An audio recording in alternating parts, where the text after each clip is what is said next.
Good morning, everyone. So once again, we are here to discuss very important section from the physics, that is optics. और optics को हमने दो branches में divide किया था. एक था रे ऑप्टिक्स, दूसरा था वेव ऑप्टिक्स. और वेव ऑप्टिक्स को हम बाद में पढ़ने वाले. पहले हमने डिस्कशन शुरू किया था अबाउट रे ऑप्टिक्स. और रे ऑप्टिक्स पढ़ते टाइम हमें मालूम है कि यहाँ पे हम क्या करेंगे, बस दो फेनोमेनन को डिस्कस करेंगे. ठीक है, कौन से? फर्स्ट वाला रिफ्लेक्शन एंड दूसरा वाला रिफ्रैक्शन. पहले वाला रिफ्लेक्शन एंड दूसरा वाला रिफ्रैक्शन. अगेन हमने इस रिफ्लेक्शन को एकदम डिटेल में स्टडी किया था. पहले देखा था रिफ्लेक्शन फ्रॉम प्लेन सरफेस, इसका एग्जांपल था plane mirror. Then reflection from curve surface भी देखा था, इसका एग्जांपल था स्फेरिकल मिरर. तो इसका प्रिपरेशन सबका हो गया, वर्कशीट भी सॉल्व हो गई, मॉडल भी हो गया, टेस्ट भी हो गई. एंड कल रात में हमने देखा था कि सब लोग एक्सेलेंट स्कोर कर रहे थे. 2-3 लोग छोड़ेंगे तो I think everyone got score 165 plus. इतना एक डिफिकल्ट टॉपिक है, लेकिन इतना एक्सेलेंट स्कोर आप कर रहे हो, इसका मतलब proper how to prepare and how to convert it into score ही आपको मालूम हुआ है. बस वो रिमेनिंग पार्ट के लिए भी आप अप्लाई करते जाएंगे, ऐसे मैं एक्सपेक्ट करता हूं. ठीक है, तो आज हम डिस्कशन स्टार्ट करने वाले हैं अबाउट रिफ्रैक्शन. तो हम ये जो रिफ्रैक्शन पढ़ेंगे, इसको भी सेम वे दो पार्ट में हमें पढ़ना है. एक पढ़ना है refraction from plane surface and दूसरा होगा रिफ्रैक्शन फ्रॉम कर्व सरफेस. और एक कर्व सरफेस की बात मतलब क्या होगा, यहाँ पे लेंसेस आएंगे एंड इसकी जो केसेस है ये स्फेरिकल मिरर के सिंपल होगी, सिमिलर होगी. मतलब रिफ्लेक्शन में हमने जो इतना वर्क किया है, it will be helpful for us for refraction also through the curve surface. क्योंकि sign convention, nomenclature, numerical solve करने की प्रोसेस, मैग्निफिकेशन, सारी बातें सेम आने वाली है लेंस में. बस कुछ कुछ फॉर्मूले में कुछ स्टेप अलग होगी, वो टाइम टू टाइम हम देखेंगे. ठीक है, सो आज डिस्कशन स्टार्ट करते हैं अबाउट रिफ्रैक्शन. क्या होता है रिफ्रैक्शन मतलब? Come on fast. What is mean by refraction? Refraction जैसे रिफ्लेक्शन था, रिफ्लेक्शन में क्या होता है उसको पढ़ने से पहले हमने यहाँ पे रे ऑप्टिक्स सेक्शन को बोला था. और रे ऑप्टिक्स बोला था, ये बोल के हमने कंसीडर किया था कि रे ऑफ लाइट हम कंसीडर करेंगे. यानी कि इस टॉपिक को पढ़ते टाइम हमारा कंसीडरेशन होगा कि लाइट जो है वो ट्रैवल करता है along straight line path. Light क्या करता है? ट्रैवल करता है अलोंग स्ट्रेट लाइन पाथ. अगर लाइट की ये प्रॉपर्टी है, लेकिन कभी कभी इस प्रॉपर्टी को छोड़ के लाइट अगर कुछ अलग से बिहेव कर रहे हैं, तो उस फेनोमेनन को हमें पढ़ना पड़ेगा. क्यों किस कंडीशन में कैसे लाइट ने अपना बिहेवियर छोड़ दिया था, अपनी टेंडेंसी छोड़ दी थी. एंड उसी के सिमिलर केस हमने रिफ्लेक्शन में देखी थी. अब रिफ्लेक्शन में क्या था ओवरऑल देखो, कि रिफ्लेक्शन में बेसिकली लाइट इंसिडेंट होता था एक रिफ्लेक्टिंग सरफेस के ऊपर. वो सरफेस लाइट को दूसरे मीडियम में जाने नहीं देता था, इसलिए लाइट उसी मीडियम में बाउंस बैक करके वापस जाता था. मतलब लाइट की डायरेक्शन वहां पे चेंज होती थी. लेकिन रिफ्लेक्शन की केस में वेवलेंथ, फ्रीक्वेंसी, कलर, स्पीड, इनमें कोई भी चेंज ऑकर नहीं होता है. In case of reflection only phase change होता है बाय पाई रेडियन.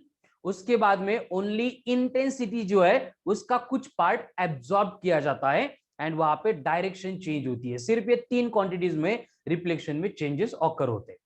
अभी सिमिलर फिनोमिनन हम यहाँ पे देखेंगे रिफ्रैक्शन. तो जैसे रिफ्लेक्शन में भी लाइट की बेंडिंग होती थी, रिफ्रैक्शन में भी क्या होगा? लाइट की बेंडिंग होगी. इसलिए मैं इसको डिफाइन करते टाइम इस वर्ड के ऊपर ज्यादा फोकस करूंगा. रिफ्रैक्शन मतलब क्या है? रिफ्रैक्शन मतलब है bending of light rays when it travels from one medium to another. When it travels from one medium to another. जब लाइट एक मीडियम से दूसरे मीडियम में एंटर करता है, ट्रैवल करता है, तब लाइट के पाथ में होने वाली जो बेंडिंग है, उस बेंडिंग के फेनोमेनन को, प्रोसेस को बोला जाता है रिफ्रैक्शन. यानी देखो, बेंडिंग रिफ्लेक्शन में भी होती है, बेंडिंग रिफ्रैक्शन में भी होती है. रिफ्लेक्शन में एक मीडियम से दूसरे मीडियम में लाइट को एंटर ही नहीं करने देते. लेकिन रिफ्रैक्शन की केस में क्या होता है कि लाइट जो है पहले मीडियम में से दूसरे मीडियम में एंटर करती है, ट्रैवल करती है. यानी चेंज ऑफ मीडियम ऑकर होता है. And by virtue of that change of medium, light जो है वो अपना पाथ से थोड़ा सा डेविएट होता है, थोड़ा सा बेंड होता है. और इस बेंडिंग का phenomenon due to change in medium, उसको बोला जाता है रिफ्रैक्शन.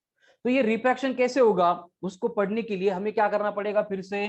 जैसे रिफ्लेक्शन में प्लेन रिफ्लेक्टिंग सरफेस लेते थे, यहाँ पे हमें ट्रांसपेरेंट सरफेस लेना पड़ेगा. क्या लेना पड़ेगा, ट्रांसपेरेंट सरफेस। तो यहाँ पे जो एक्स वाई दिख रहा है इसको हम ट्रांसपेरेंट सरफेस कंसीडर कर रहे हैं। ट्रांसपेरेंट सरफेस यानी ग्लास है या फिर वाटर है, मतलब आर पर हम देख सकते हैं, उसको बोला जाएगा ट्रांसपेरेंट सरफेस। तो अगर ये ट्रांसपेरेंट सरफेस हमने यहाँ पे लिया है एंड ये ट्रांसपेरेंट सरफेस लेने के बाद हम यहाँ पे एज्यूम कर रहे हैं कि यहाँ पे हम एक नॉर्मल कंसीडर कर रहे हैं, नॉर्मल ड्रॉ कर रहे हैं, और ये नॉर्मल के रिलेटेड हम बाकी बातें यहाँ पे डिस्कस करने वाले हैं। तो यहाँ पे क्या होगा, एक लाइट रे आएगा और इस तरह से मिरर के ऊपर आके इंसिडेंट होगा।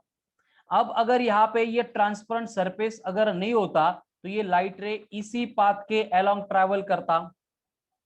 अब ये इंसिडेंट होने वाला लाइट रे है, इसलिए इसको बोला जाएगा आईआर यानी इंसिडेंट रे। अब ये जो लाइट रे है इसका पाथ चेंज नहीं हो रहा है, मतलब अगर यहाँ पे मीडियम चेंज नहीं होता तो ये इसी पाथ के अलोंग ट्रैवल करता, तो इसको बोला जाएगा यूआर। यूआर का मतलब हो गया अनडिविएटेड रे। तो यहाँ पे जो है लाइट रे इस पाथ के अलोंग नहीं जाएगा क्योंकि यहाँ पे मीडियम चेंज हो रहा है। यहाँ पे फर्स्ट मीडियम था, ये सेकंड मीडियम है, तो ये लाइट रे थोड़ा सा बेंड होके इस डायरेक्शन में ट्रैवल करेगा। तो अब यहाँ पे इंसिडेंट रे ने नॉर्मल के साथ में जो एंगल बनाया था वो बन गया angle of incidence I. Angle of refracted रे ने नॉर्मल के साथ में जो एंगल बनाया था वो बन गया angle of refraction that is r. And ये जो डेविएशन प्रोड्यूस हुआ, मतलब इस पाथ पे लाइट रे जाना चाहिए था, इस पाथ पे जा रहा है, मतलब इस एंगल को बोला जाएगा डेल्टा यानी एंगल ऑफ डेविएशन। देख लो बोर्ड पे सारी टर्मिनोलॉजी क्या क्या लिखा है क्या क्या नहीं, क्योंकि आगे जाके हम इसी को यूज करते हैं, नया कुछ नहीं होता है, ठीक है। एंड जो ग्लांसिंग एंगल यहाँ पे था वो सिमिलर रहेगा थीटा जी, ठीक है। तो यहाँ पे देखो क्या होता है कि लाइट रे एक मीडियम में से आता है दूसरे मीडियम में जाता है, लेकिन जाते टाइम अगर मीडियम नहीं होता तो ये स्ट्रेट लाइन पाथ में जाना चाहिए था। यहाँ पे ट्रांसपेरेंट मीडियम आ गया तो लाइट स्लाइटली थोड़ा सा बेंड होगा एंड इस पाथ के अलोंग ट्रैवल करेगा, ठीक है। तो यहाँ पे आई आ गया, देन आर आ गया, एंगल ऑफ रिफ्लेक्शन पण आर आहे का सर, हो। जैसे एंगल ऑफ रिफ्लेक्शन आर होता है वही एंगल ऑफ रिफ्रैक्शन होता है यहाँ पे, उसको भी आर से डिनोट करते हैं, ठीक है। ट्रांसपेरेंट सरफेस एक्स वाई था, यहाँ पे आई आर का मतलब इंसिडेंट रे, आर आर का मतलब रिफ्रैक्टेड रे, यू आर का मतलब अनडिविएटेड रे। आई का मतलब एंगल ऑफ इंसिडेंस, आर का मतलब एंगल ऑफ रिफ्रैक्शन, डेल्टा का मतलब एंगल ऑफ डेविएशन। ये टर्मिनोलॉजी सेम रहेगी जो रिफ्लेक्शन में हम यूज करते थे, ठीक है। नेक्स्ट, कल्पेश कुछ नहीं बेटा, रिफ्रैक्शन है, बेंडिंग और उसका बेसिक इंट्रोडक्शन चल रहा है। ये एंगल ऑफ इंसिडेंस, ये एंगल ऑफ रिफ्रैक्शन, ये एंगल ऑफ डेविएशन हो गया, ये यू आर अनडिविएटेड रे, ये आई आर इंसिडेंट रे हो गया, ठीक है। तो अब यहाँ पे रिफ्रैक्शन जो मैंने इंट्रोड्यूस किया है, तो इस रिफ्रैक्शन की केस में हमें यहाँ पे डेल्टा की वैल्यू फाइंड करनी है। देखो फिर से एक बार, डायग्राम में क्या था, ऐसे था, नॉर्मल है, ये लाइट रे ऐसे आके ऐसे जाना चाहिए था लेकिन नहीं जा रहा है। अगर ऐसे जाता तो इसका मतलब ये एंगल जिसको हमने आई बोला है एंड ये एंगल जिसको मैं थोड़ी देर के लिए एक्स बोलता हूं, ये इक्वल होने चाहिए थे। लेकिन ये मीडियम चेंज होने से लाइट रे क्या करता है, इस पाथ के अलोंग ट्रैवल करता है। तो इस पाथ पे ट्रैवल करते टाइम यहाँ पे जो एंगल बना उसको हमने आर बोला है, और यहाँ पे जो एंगल है उसको मैंने डेल्टा बोला है। तो इन केस ऑफ रिफ्रैक्शन, ये जो डेल्टा है, एंगल ऑफ डेविएशन, ये कितना होगा, चलो कमन फास्ट डायग्राम में देखो, ये आई तो ये पूरा एक्स दोनों इक्वल है, यानी आई इक्वल टू एक्स है। मुझे डेल्टा चाहिए तो मुझे क्या करना पड़ेगा, डेल्टा मतलब पूरा एक्स में से आर को सब्ट्रैक्ट करना पड़ेगा। तो delta is equals to x minus r हम लिख सकते हैं, लेकिन एक्स का मतलब आई था, तो एंगल ऑफ डेविएशन के लिए फॉर्मूला मिल गया, delta is equals to i minus r. क्या हो गया, delta is equals to i minus r. लेकिन ये कब एप्लीकेबल है, only when light travels from first medium to second medium, और वहां पे फर्स्ट मीडियम जो है वो रेयरर है एंड दूसरा मीडियम जो है वो डेंसर मीडियम। अगर रिलेशन उल्टा होता है, मतलब लाइट अगर डेंसर में से रेयरर में ट्रेवल करती है, तो सेम रिलेशन डेल्टा के लिए हमें बस आर माइनस आई करना पड़ेगा, ठीक है। ये दो कंडीशन है, क्यों आती है वो आगे समझ में आएगा आपको। उससे पहले ये एंगल ऑफ डेविएशन का रिलेशन आ गया i minus r when light travels from rarer to denser, and अगर डेंसर टू रेयरर लाइट जा रही है तो वो बनेगा आर माइनस आई, ठीक है। अब यहाँ पे रिफ्रैक्शन मतलब क्या है, उससे रिलेटेड टर्मिनोलॉजी क्या है, ये क्लियर हो गया। अभी इसके बाद नेक्स्ट पॉइंट आएगा, that is laws of refraction. जैसे रिफ्लेक्शन के लॉज थे वैसे रिफ्रैक्शन के लॉज आएंगे, ठीक है। Laws of refraction. अब लॉज ऑफ रिफ्रैक्शन में देखो, जो दो लॉज रिफ्लेक्शन में थे वो सिमिलर है। कौन से? Incident ray and reflected ray must lie on the opposite sides of normal. यहाँ पे भी वही होगा, incident ray and refracted ray must lie on the opposite sides of normal.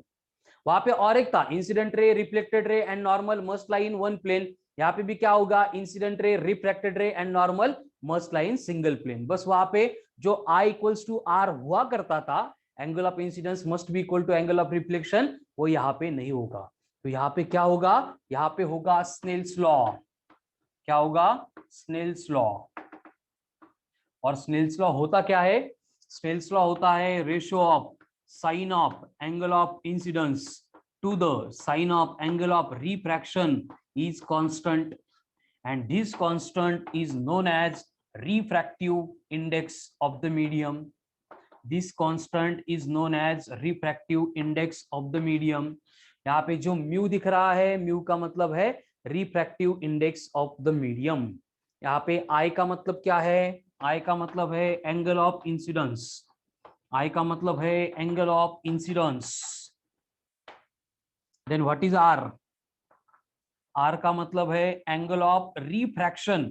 अब रिफ्रैक्शन चल रहा है तो यहाँ पे एंगल ऑफ रिफ्रैक्शन बोलेंगे, उसको रिफ्लेक्शन नहीं बोलेंगे, ठीक है। आई बना एंगल ऑफ इंसिडेंस, आर बना angle of refraction, and mu क्या है? कांस्टेंट है, और उसको अपन कंसीडर करते हैं as a refractive index. Mu का मतलब क्या है? Refractive index, and that will become constant for the given medium. अब ये रिफ्रैक्टिव इंडेक्स क्या होती है उसके ऊपर हमें आना है। तो ये होता है स्नेल्स लॉ।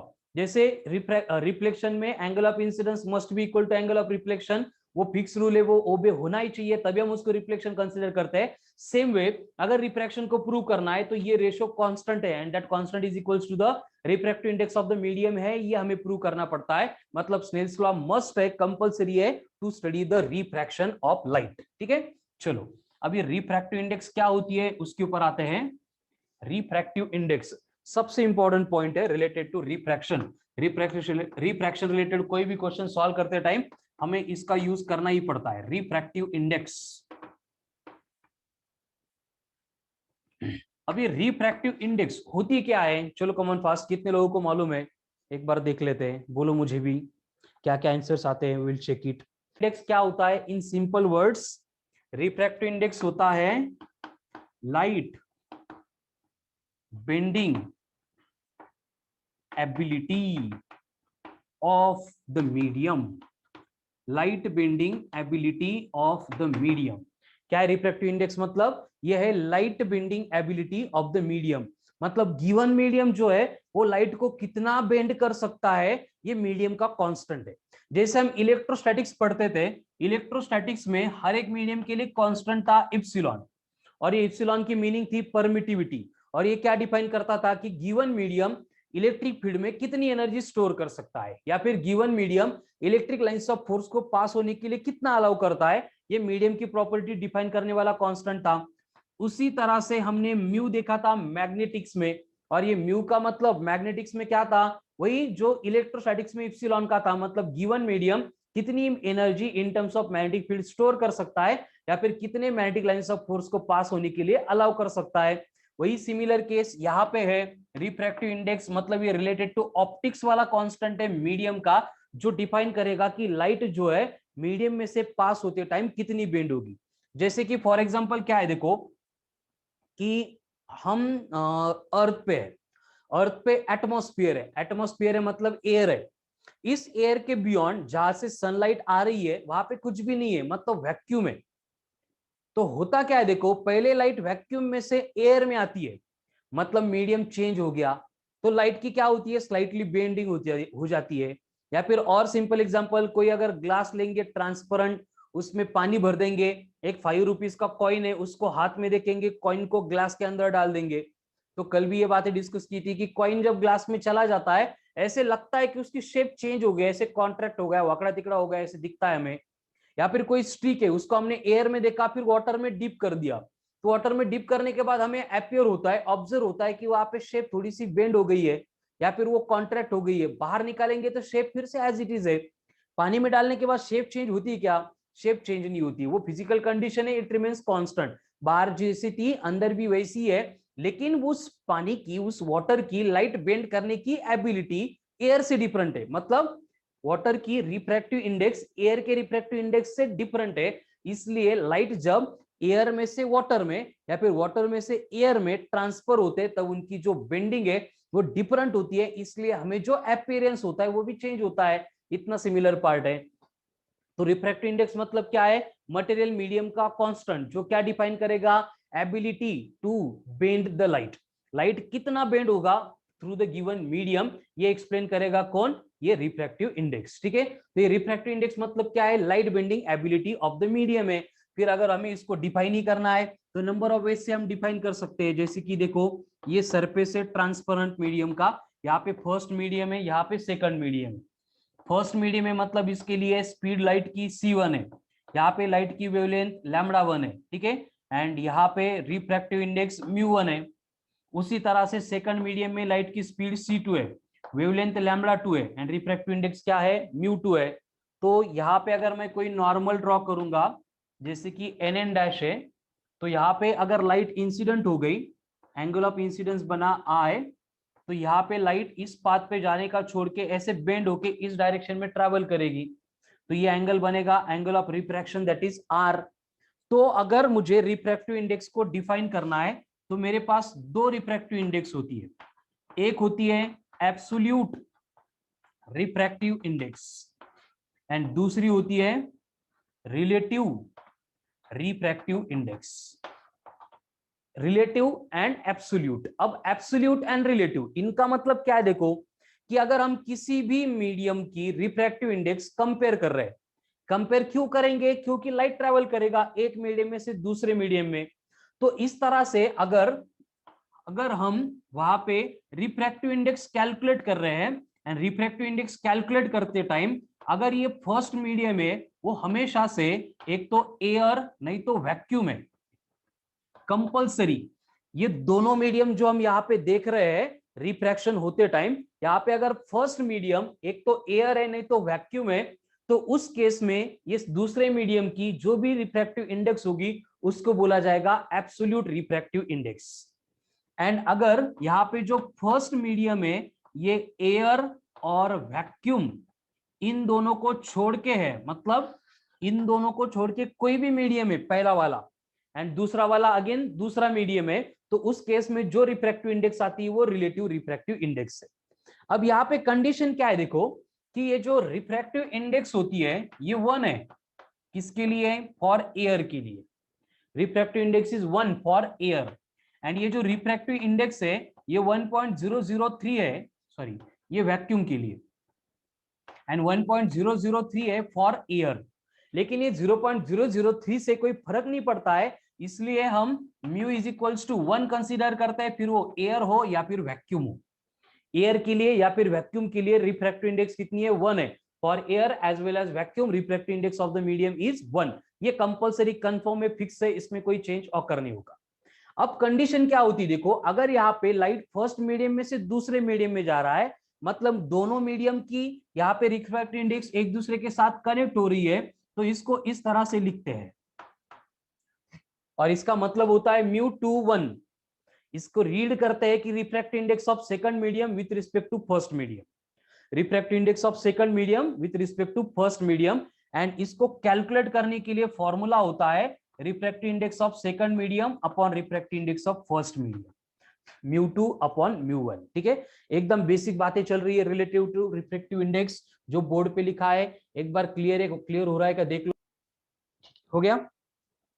अब यहाँ पे देखो कंडीशन क्या है कि मैंने μ2 बाय μ1 को μ12 लिखा है, एंड हर बार इसको μ12 लिखने की जगह हम ऐसे म्यू भी लिखेंगे। तो इस म्यू का मतलब यही होगा μ21, मतलब refractive index of second medium with respect to first medium, यानी कि सेकंड मीडियम की refractive index upon first medium की रिफ्रैक्टिव इंडेक्स। अब ये तीनों जो स्टेटमेंट है इनके ऊपर से हम यहाँ पे कुछ कंक्लूजन करेंगे। देखो यहाँ पे कि अगर एब्सोल्यूट रिफ्रैक्टिव इंडेक्स में कंडीशन ये है कि पहला मीडियम एयर और वैक्यूम है, इसका मतलब μ1 हमेशा क्या होगा, 1 होगा। एंड यहाँ पे आपको याद रखना है कि फॉर एयर और vacuum mu is equals to 1, for all other medium mu is always greater than 1। Mu की वैल्यू 1 से कभी लेस नहीं हो सकती अगर सिंगल मीडियम, एक मीडियम के लिए कंसिडर कर रहे हैं तो, ठीक है। लेकिन अब कंडीशन क्या है कि हम ऐसे इसको डिफाइन कर रहे हैं, एब्सोल्यूट है। और एब्सोल्यूट में केस क्या है, फर्स्ट मीडियम एयर और वैक्यूम है, यानी कि डिनोमिनेटर कंपलसरी 1 है एंड न्यूमरेटर क्या है, ग्रेटर देन 1 है। इसलिए हमें यहां पे लिखना पड़ेगा दैट मींस कि absolute refractive index is always greater than 1। क्यों आ रहा है ये, एकदम सिंपल बात है। देखो इसको कैलकुलेट करने का फॉर्मूला है mu two by mu one, और एब्सोल्यूट को हमने क्या बोला है, एब्सोल्यूट का मतलब फर्स्ट मीडियम कंपलसरी एयर और वैक्यूम, एयर और वैक्यूम में मतलब डिनोमिनेटर कंपलसरी 1 है और न्यूमरेटर अगर ग्रेटर देन 1 है तो इनका रेशियो हमेशा से क्या होगा, ग्रेटर देन 1 होगा। ये होगी एब्सोल्यूट रिफ्रैक्टिव इंडेक्स।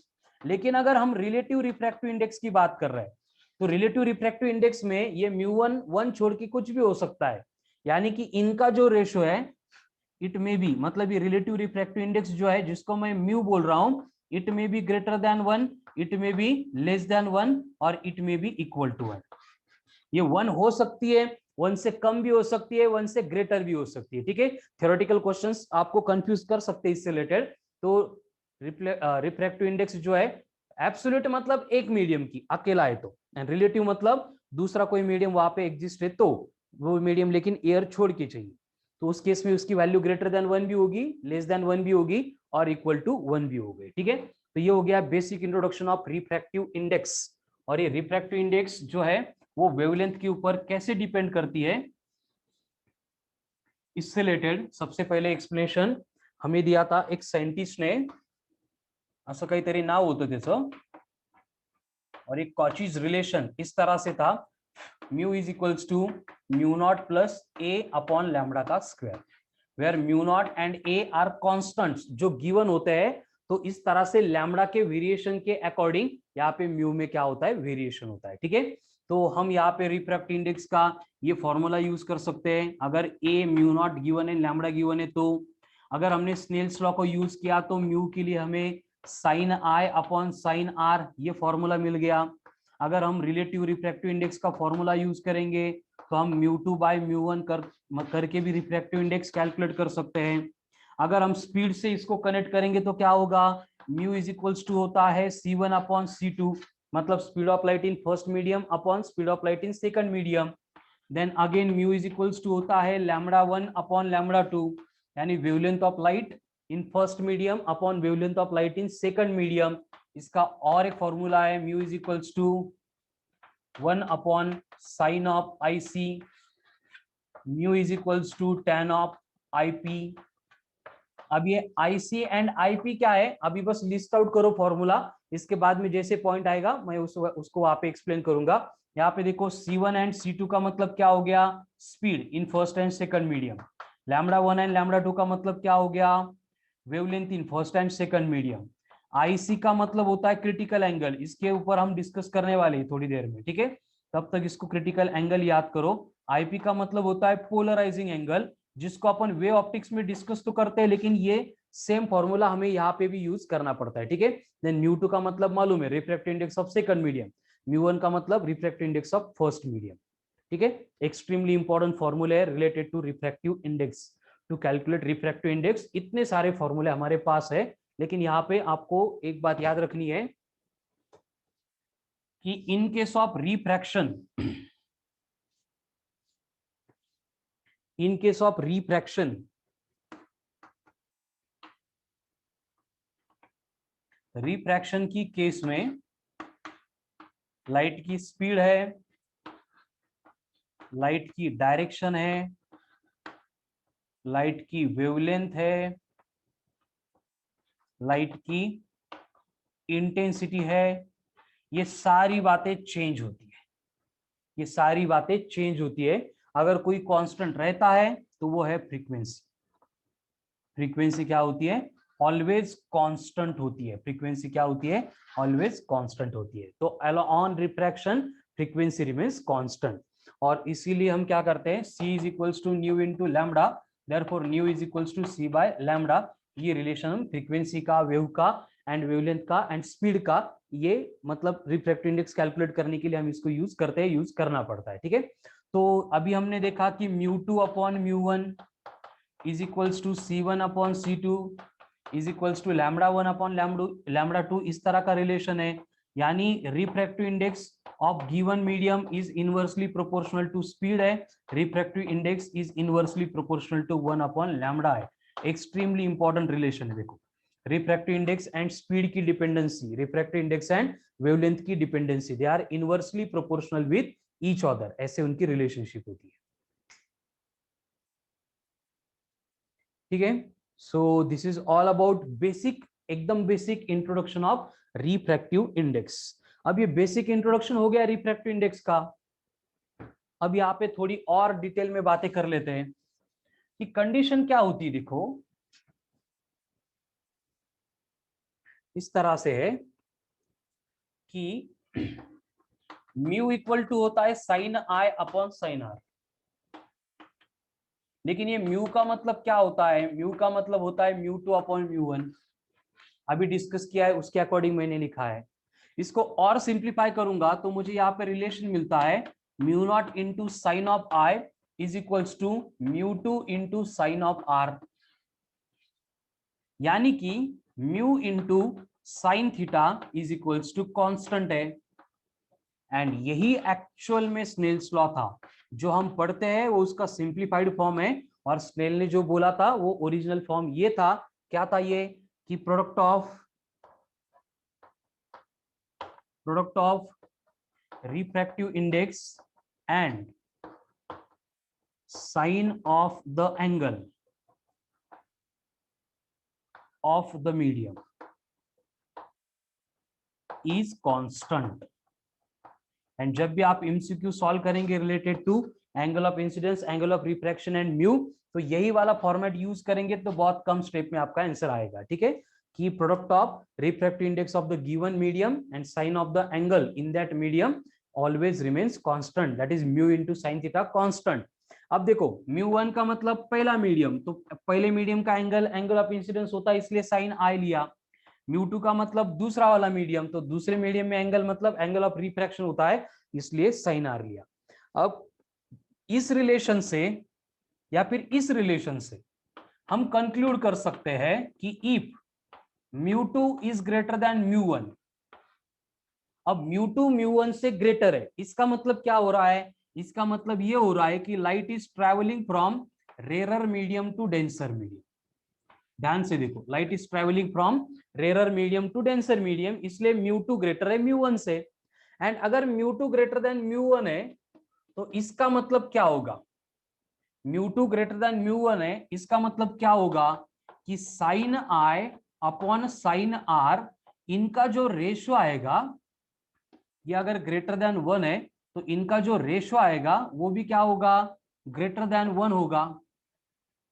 एंड ये ग्रेटर देन 1 कब पॉसिबल है, जब साइन आई की वैल्यू साइन आर से ग्रेटर है। साइन आई की वैल्यू साइन आर से ग्रेटर हो गई, ये कब पॉसिबल है, अगर आई ग्रेटर देन आर है तो। वन बाय वन देखो, एकदम इंपॉर्टेंट इक्वेशन चल रहे बोर्ड पे। कंडीशन क्या है, सिंपली कि लाइट अगर रेयर टू डेंसर जा रही है, इसका मतलब सेकंड मीडियम की रिफ्रैक्टिव इंडेक्स ज्यादा है as compare to first medium, मतलब mu two is greater than mu one है।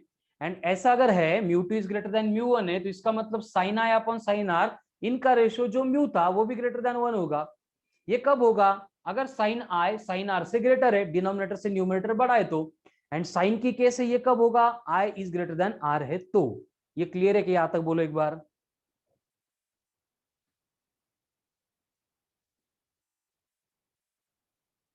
इधर में जो लिखा है, इज दैट क्लियर, ओके। अब इससे मैं कंक्लूड करूंगा कि अगर आई आर से ग्रेटर है, इसका मतलब क्या होगा, that is when light travels from rarer to denser, I is greater than R, that is it bends towards normal, it bends towards normal. ये क्या करती है, नॉर्मल की टुवर्ड्स बेंड करती है। कैसे, इस तरह से देखो, ये नॉर्मल है, ये लाइट रे आ गया, अगर ये अनडिविएटेड रे है, ये एंगल ऑफ इंसिडेंस आई है, जो आर बनेगा उसको अगर आई से कम बनना है तो उसको इस साइड में मतलब नॉर्मल के टुवर्ड्स बेंड होना पड़ेगा। यही केस अब तक मैंने एक्सप्लेन की थी स्टेप बाय स्टेप इक्वेशन में। चलो हो गया क्लियर। ज्याची डेन्सिटी जास्त त्याची रिफ्रॅक्टिव्ह इंडेक्स जास्त, डेंसर की सबसे कम एयर की है क्योंकि उसकी डेंसिटी कम है, डेंसर की ज्यादा होती है एज कंपेयर टू रेयर। चलो है ये क्लियर, कमेंट में comment fast. When light travels from rarer to denser, it bends towards the normal. Clear है क्या? ओके अभी पूरा पार्ट जो है मैं रिवर्स में जाऊंगा।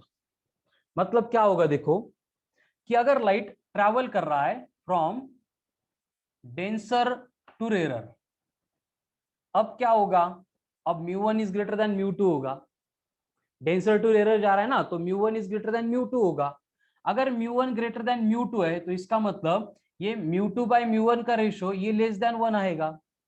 ये रेशो लेस देन 1 आ गया मतलब sine i upon sine r भी लेस देन 1 आएगा। एंड ये कब पॉसिबल है, जब sine r is greater than sine i. मतलब कब पॉसिबल है, जब r is greater than i. इसका मतलब हम लिख सकते हैं कि if light travels from denser to rarer, it bends away from the normal, it bends away from the normal। ये क्या करती है, नॉर्मल से अवे बेंड होती है। कैसे, देखो फॉर एग्जांपल ये रेरर मीडियम है, ये डेंसर मीडियम, लेकिन अब लाइट नीचे से ऊपर आ रही है मतलब डेंसर टू रेरर जा रही है, इसलिए ये फर्स्ट मीडियम हो गया, ये सेकंड मीडियम हो गया। कंडीशन क्या है कि अगर मीडियम चेंज नहीं होता तो ये लाइट इस पाथ के अलाउंग ट्रैवल करती है, लेकिन अगर डेंसर टू रेरर जा रही है तो उसका मतलब आर आई से ग्रेटर चाहिए। एंड अगर आर आई से ग्रेटर चाहिए तो लाइट इस पाथ पे ट्रैवल करेगी। मतलब ये नॉर्मल से अवे बेंड हो गई, ये आर हो गया एंड ये आई हो गया, फिनिश। चलो कमॉन फास्ट, सारे इक्वेशंस एंड जो डायग्राम ड्रॉ की है क्लियर है क्या, देखो light travels from rarer to denser, whenever light travels from rarer to denser it bends towards the normal, and whenever it travels from denser to rarer it bends away from the normal। Clear है सबको यहां तक, yes or no, clear है क्या? Okay done. तो अभी इसी point से रिलेटेड मैं आगे की कंसेप्ट यहां पे इंट्रोड्यूस कर रहा हूं कि क्या होगा। देखो कि बेसिकली एक ट्रांसपेरेंट सरफेस है एक्स वाई, और यहाँ पे जो है ये नीचे वाला मीडियम जो है वो डेंसर मीडियम है, ये ऊपर वाला जो है वो कौन है, रेरर मीडियम है। यानी हमारे लिए ये फर्स्ट बना, हमारे लिए ये सेकंड बना, क्योंकि लाइट को मैं नीचे से ऊपर भेजने वाला हूं। ये नॉर्मल है। अब यहाँ पे क्या होगा देखो, कि लाइट रे आएगा, यहाँ पे इंसिडेंट होगा, और ये एंगल ऑफ इंसिडेंस इस केस में आए, तो लाइट रे इस ओरिजिनल पाथ पे जाने का छोड़ के इस डायरेक्शन में जाएगा, बेंड हो जाएगा। यानी यहाँ पे एंगल ऑफ रिफ्रैक्शन बनेगा आर। ये फर्स्ट केस है तो मैंने इसको 1 बोला है, इसको भी 1 बोला है। क्लियर है क्या डायग्राम, ये क्लियर है क्या डायग्राम?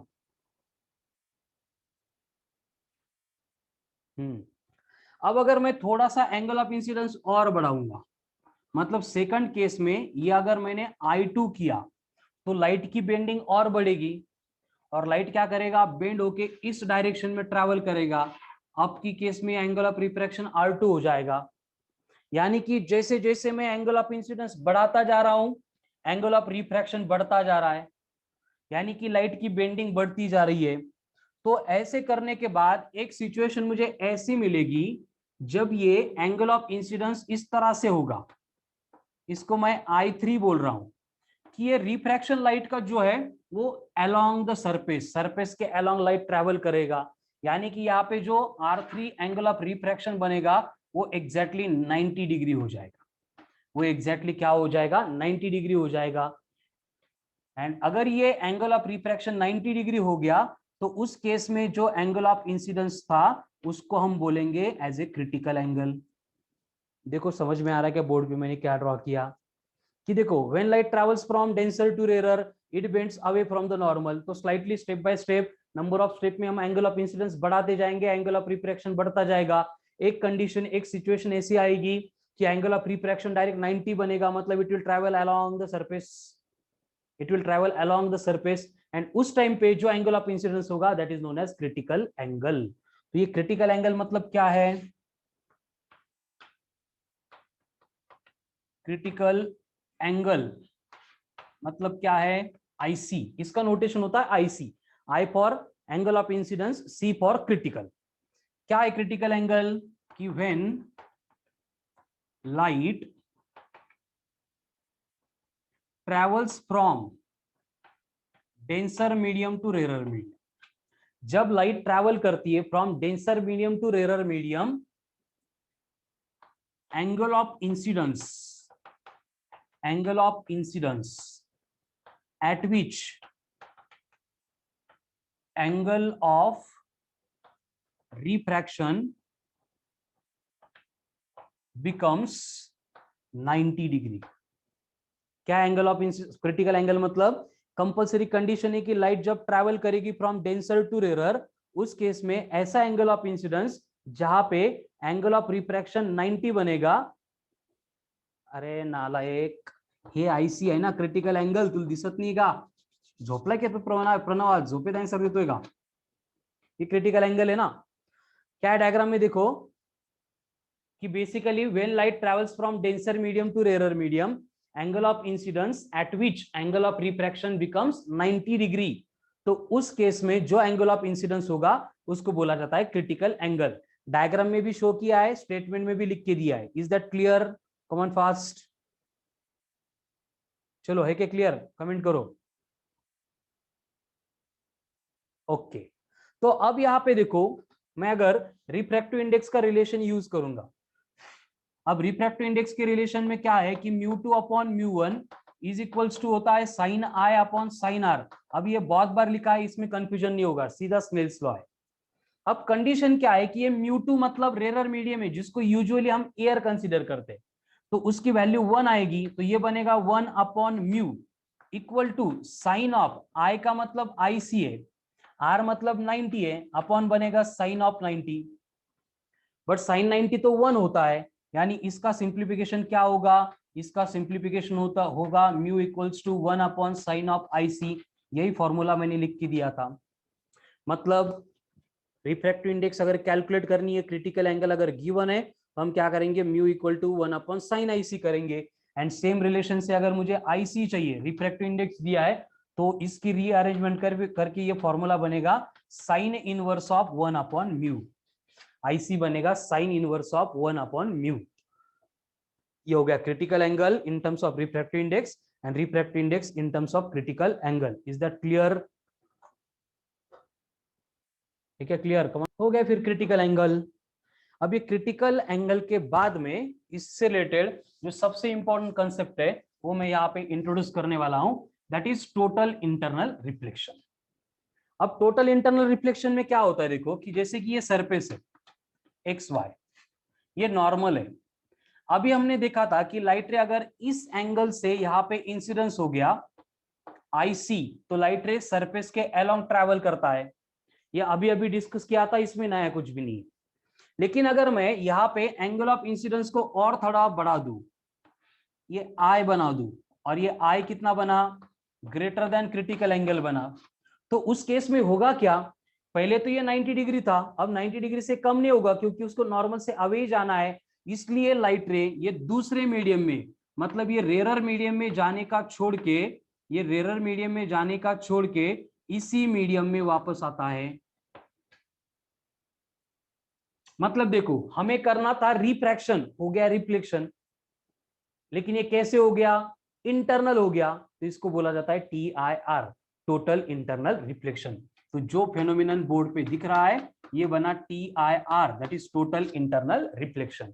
यानी हमें करना था रिफ्रैक्शन, लेकिन कंडीशन क्या हो गई कि लाइट रे जब डेंसर टू रेयर ट्रैवल कर रहा है, तो उस केस में क्या होगा, व्हेन लाइट ट्रैवल कर रहा है from denser medium to rare medium, light bend होता है अवे फ्रॉम द नॉर्मल, और यहाँ पे एक पर्टिकुलर क्रिटिकल एंगल पे इसकी बेंडिंग मैक्सिमम थी 90 डिग्री, लेकिन हम एंगल ऑफ इंसिडेंस और बढ़ाएंगे तो बेंडिंग और बढ़ेगी, यानी कि ये जो लाइट है ये दूसरे मीडियम में एंटर ही नहीं करेगा, इसी मीडियम में वापस आएगा।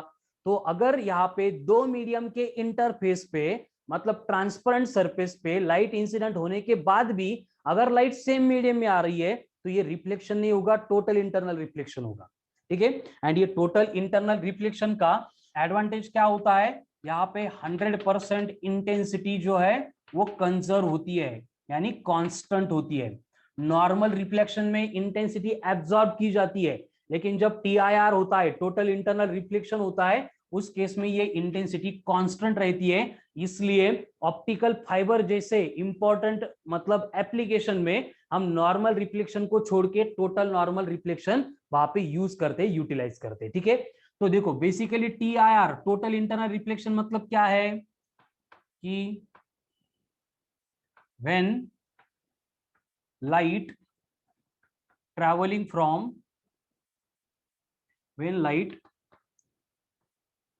traveling from denser to rarer, incident at an angle of incidence greater than critical angle,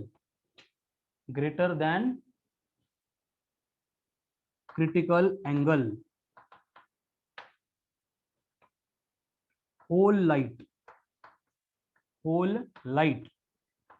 get reflected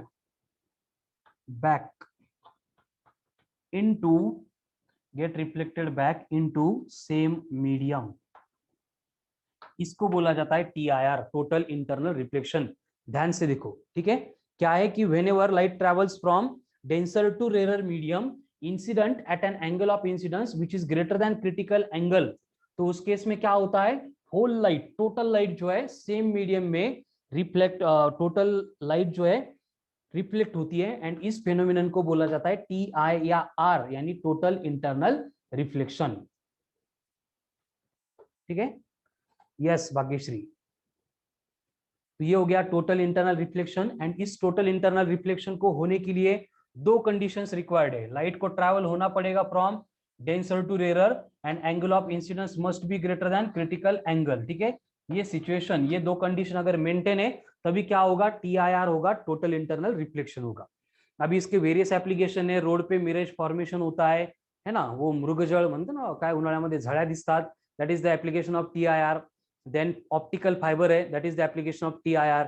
ये सारे एप्लीकेशन मॉड्यूल में डिटेल में दिए, थ्योरेटिकल पार्ट है, कुछ काम के नहीं है, लेकिन मालूम होने चाहिए, इसलिए 1 बाय 1 सारे रीड करो। ठीक है, नहीं क्लियर हुए तो वो डाउट सेशन में मैं एक्सप्लेन कर दूंगा। तो ये बन गया critical angle and total internal reflection. ठीक है, अब इसके सारे एप्लीकेशन जो डीपीपी में क्वेश्चन आएंगे उसमें इंक्लूडेड होंगे, हर एक क्वेश्चन डिफरेंट टाइप का होगा। रिफ्लेक्शन इतना सिमिलर नहीं है, सिंपल भी नहीं है, ठीक है ना, समझने के लिए सिंपल लगता है, ये रिफ्लेक्शन का उल्टा है, इमेजिन ही नहीं होता, डीपीएल लगता है, लेकिन क्वेश्चन बहुत सिंपल है। रिफ्रैक्शन का उल्टा है, समझने के लिए बहुत इजी है, कुछ भी नहीं है प्रॉब्लम, लेकिन क्वेश्चन जो है उतनी लेवल के आते, कैसे वो डीपीपी में समझ में आएगा। ठीक है, इससे रिलेटेड एक इंपॉर्टेंट केस याद रखनी है आपको। हाँ, काय करू प्रणव प्रिझमचं, Pranav what to do with prism, चलो बोर्ड पे ध्यान दो। कंडीशन क्या है देखो कि फॉर एग्जांपल एक लेक दिया है, पॉन्ड दिया है, कोई भी वाटर का मतलब रिजर्वायर है, और इस वाटर के रिजर्वायर में आपको इस तरह की सिचुएशन बोली है कि यहाँ पे कोई लाइट का सोर्स है, क्या है, लाइट का सोर्स है। तो ये लाइट के सोर्स से जो भी लाइट निकलती है ऊपर, कंपलसरी ये जो लाइट ऊपर निकलती है ये यहाँ पे बस ये सर्कुलर पार्ट जो है इसको ही इल्यूमिनेट कर सकती है। ऐसे क्यों, कंडीशन क्या होती देखो कि अगर लाइट रे यहाँ पे इंसिडेंट हो गया वो रिफ्रैक्ट होके इधर जाएगा, यहाँ पे इंसिडेंट हो गया रिफ्रैक्ट होके यहाँ पे जाएगा, लेकिन जब लाइट रे यहाँ पे इंसिडेंट होता है तो यहाँ पे इंसिडेंट होने के बाद जो क्रिटिकल मतलब एंगल ऑफ इंसिडेंस बनता है वो बनता है IC यानी क्रिटिकल एंगल। तो इसके बियॉन्ड लाइट रे इधर जा रहा है, मतलब ऊपर जो है इस पोर्शन में लाइट नहीं दिखेगी। सेम पार्ट यहाँ पे भी एप्लीकेबल है, मतलब ये एंगल अगर IC हो गया क्रिटिकल एंगल तो यहाँ पे अगर मैंने पानी में लाइट का सोर्स रख दिया तो ये ऊपर जो है बस ये सर्कुलर पार्ट यहाँ पे लाइट दिखेगा, मतलब इधर अगर मैंने एक प्लेट रख दी ये सर्कुलर पाथ की जिसकी रेडियस सपोज दी है मुझे r, तो इस केस में ये लाइट का जो सोर्स है उससे कुछ भी मतलब ऊपर दिखेगा नहीं। या फिर सेम एग्जांपल को ऐसे भी बोलते हैं कि यहाँ पे कोई भी एक फिश है, क्या यहाँ पे फिश है और ये फिश ऊपर दिख रहा है, तो उसको जो ऊपर का मतलब एटमॉस्फेयर दिखता है पानी के बाहर का वो बस इतने सर्कुलर पार्ट का दिखता है, इसके बियॉन्ड वो कुछ नहीं देख सकता। क्योंकि लाइट रे अगर यहाँ पे गया तो ये इधर आएगा, टोटल इंटरनल रिफ्लेक्शन इसका हो जाएगा, इधर गया तो ये इधर आएगा, मतलब इसका भी टोटल इंटरनल रिफ्लेक्शन हो जाएगा। तो यहाँ पे जो कंडीशन है देखो कि लाइट का सोर्स अगर पानी में रखा है तो उसका जो सर्कुलर पार्ट पे इल्यूमिनेशन होगा उस सर्कुलर पार्ट की जो रेडियस होती है उसके लिए रिलेशन है R equal to h upon root of mu square minus 1। या फिर सेम एप्लीकेशन फिश के बारे में भी बोल सकते हैं कि फिश यहाँ पे ऊपर दिख रहा है एटमॉस्फेयर में, तो उसको जो सर्कुलर पार्ट में एटमॉस्फेयर दिखेगा उसकी रेडियस कितनी होगी, तो उसकी रेडियस रहेगी R equal to h upon root of mu square minus 1, where h का मतलब उसकी वाटर में कितनी डेप्थ है, म्यू का मतलब ये जो पानी यहाँ पे या फिर जो भी लिक्विड है उसकी रिफ्रैक्टिव इंडेक्स, एंड आर का मतलब ये जो सर्कुलर डिस्क यहाँ पे फॉर्म हो रही है इस सर्कुलर डिस्क की रेडियस। ठीक है, बहुत इंपॉर्टेंट एप्लीकेशन ये टीआईआर का। ठीक है, हो गया क्लियर, देखो एक बार।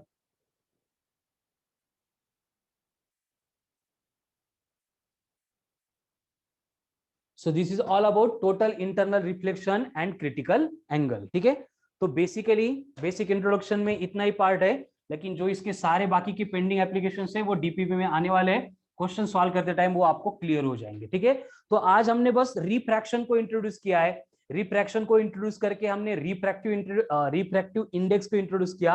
रिफ्रैक्टिव इंडेक्स किसके ऊपर डिपेंड करती है, उसके जो बेसिक फॉर्मूले है जैसे mu two by mu one, c one by c two, lambda one by lambda two, one upon sine of i c and mu equals to tan of IP. IP वाले एक बालों में वो अभी मैं एक्सप्लेन कर देता हूं। ये आईपी मतलब पोलराइजिंग एंगल होता है, और पोलराइजेशन क्या है वो मैं अभी एक्सप्लेन नहीं कर रहा हूं। ठीक है, उसकी बस केस में यहाँ पे एक्सप्लेन कर रहा हूं कि फॉर एग्जांपल इस तरह की कंडीशन हो गई कि ये नॉर्मल है, ये ग्लास की स्लैब है, यहाँ पे लाइट इंसिडेंट हो गया at an angle of incidence i, जिसको मैं थोड़ी देर के लिए आईपी बोल रहा हूं।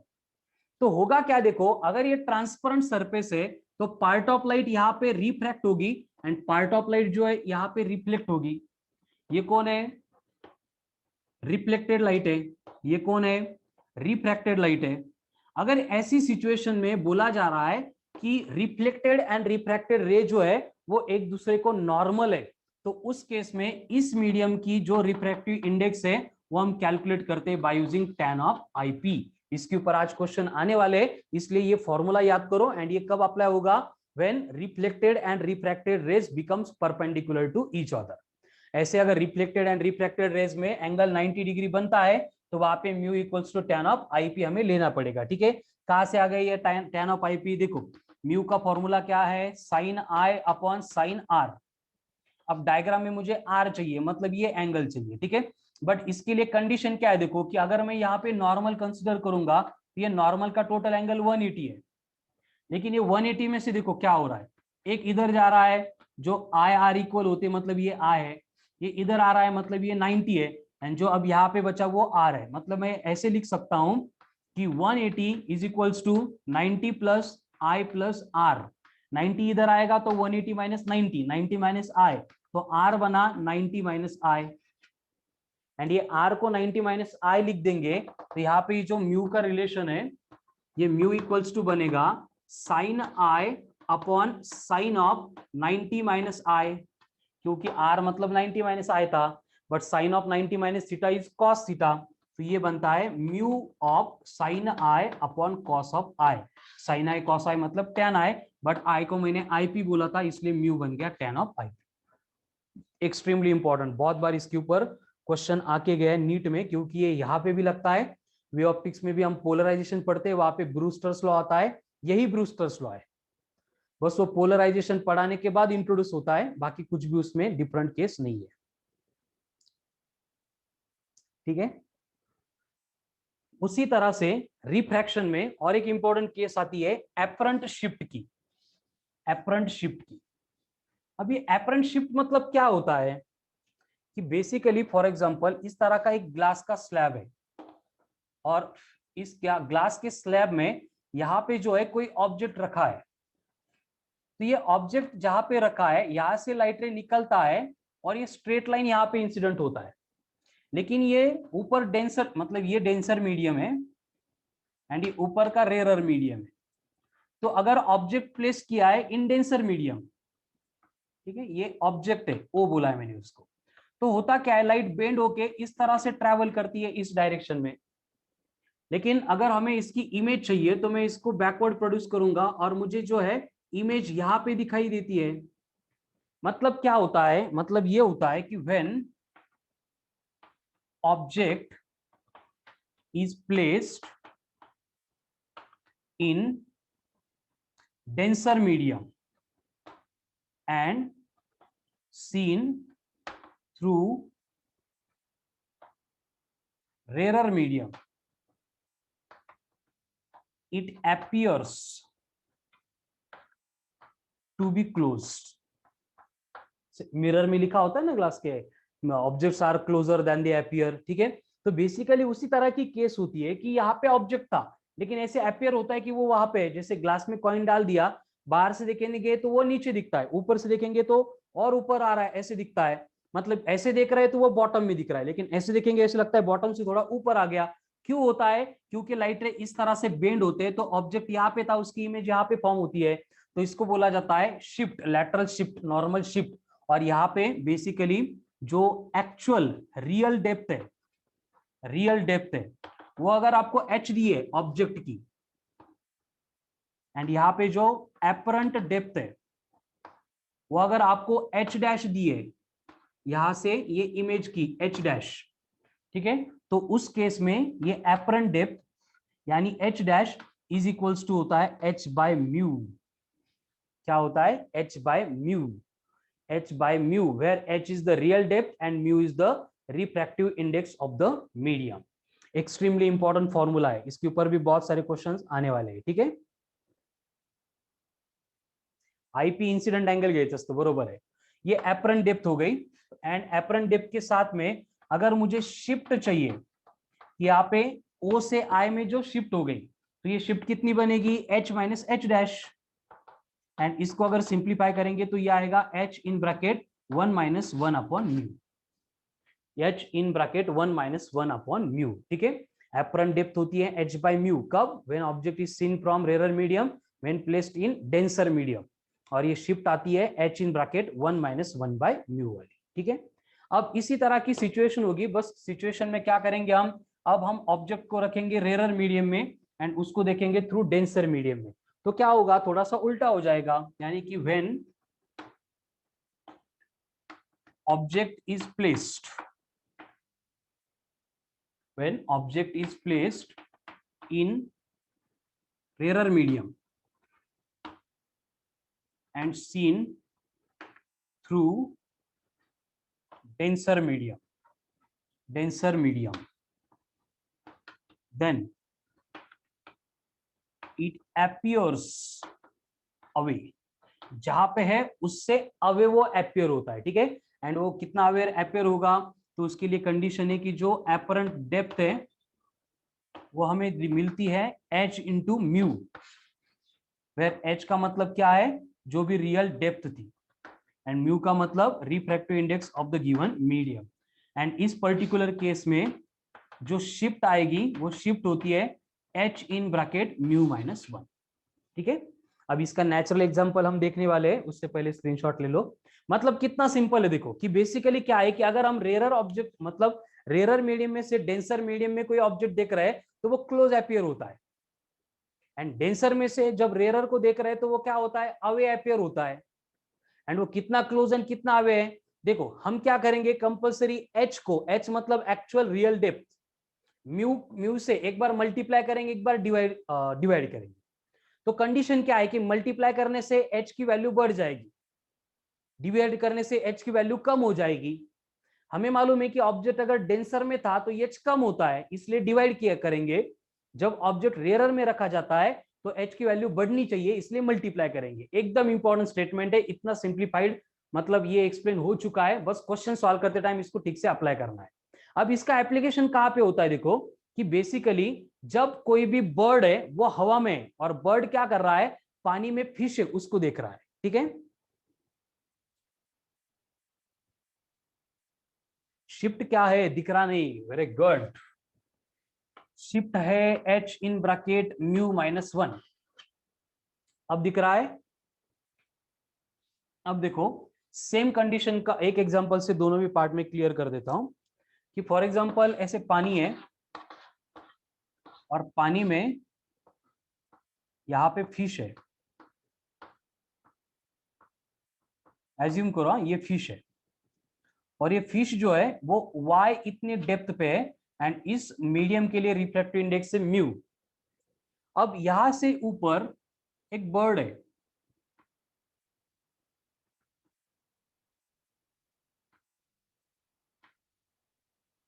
एज्यूम करो ये बर्ड है और ये बर्ड को क्या करना है, फिश को पकड़ना है और बर्ड की हाइट फ्रॉम वाटर दी है आपको x।